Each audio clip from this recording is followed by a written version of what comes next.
Can I do the adopted quickly? Squeeze something in, and then we're going to be looking forward to speaking to Peter Allen. He's going to tell us about Drive. Then there'll be some news and some sport. So The Adopted, which is a strange little feature, written and directed by Mélanie Laurent, who was the actress who... Did you see Inglourious? Yes. Yeah, fine. Yes, She's the lead actress, the woman who runs the cinema. And which made her a sort of international star, although she's been, she's working in European movies quite a long time. And recently she was very good in Concert and Beginners. And anyway, so the story starts out as an odd little romance. There are two women, one of them played by Laurent as a single mother and a sort of bohemian nightclub singer. And the other one played by Marie Denarnou. I can't pronounce her name. Denarnou. That's me in French accent. She called Marine in the... Denarnou. That's right, yes. She was in Bananarama, I think, very briefly. She plays somebody who lost her parents, who has then been adopted by Mélanie Laurent's family. So the two are sisters, and they're very, very close. And they're so close that effectively it's prevented them from having relationships outside there. As I said, Mélanie Laurent is a single character. Marine is somebody who lives very much in her own space. She works in the kind of bookshop that Hugh Grant works in Notting Hill. The bookshop where there's not much work done, but there's lots of occasion for very, very glamorous people to come in and sort of romance you in a very sort of arty way by discussing books that you're picking randomly off the shelf. I don't incidentally believe that bookshops like that exist anymore. I mean, bookshops are now great big industrial warehouses.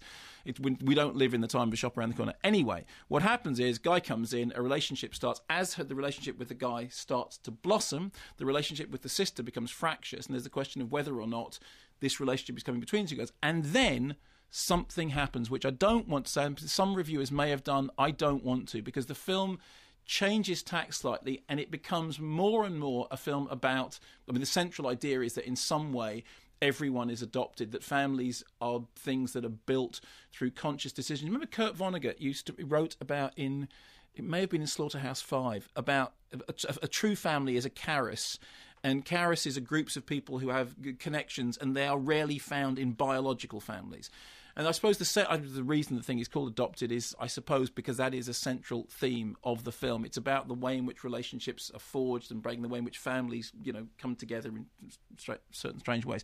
I have to say it's not entirely successful, and the sort of broken back structure of the narrative doesn't wholly work, but I didn't see it coming and I didn't know about it, and I'm glad that I didn't know about it, which is why I'm not going to tell you about it.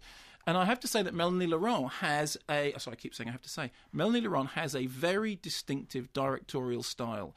It was a very interesting and atmospheric film to watch, even though I think the narrative doesn't work in the end, and it does suffer from a certain...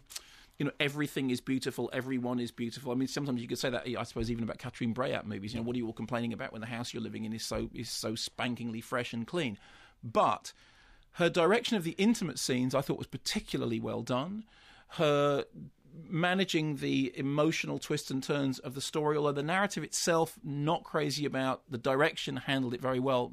I would think if she was directing... a more rigorously constructed script. She has got a real directorial eye. I like her very much. I think that she's doing interesting work, and the film is a very, very haunting musical score as well. And I was gripped, even whilst thinking this doesn't work and it doesn't quite hang together. And I in the end, you come out with thinking, but a very, very interesting, haunting, atmospheric thing. All the time you're watching it, you think, she's got a real director's eye, really understands, the camera moves, really understands how to get the intimate moments from her characters, whether they're verbal or physical, really well done. David Emanuel, thanks, by the way. David Emanuel. You're welcome, it's my job. Just wanted to congratulate you both, as many listeners will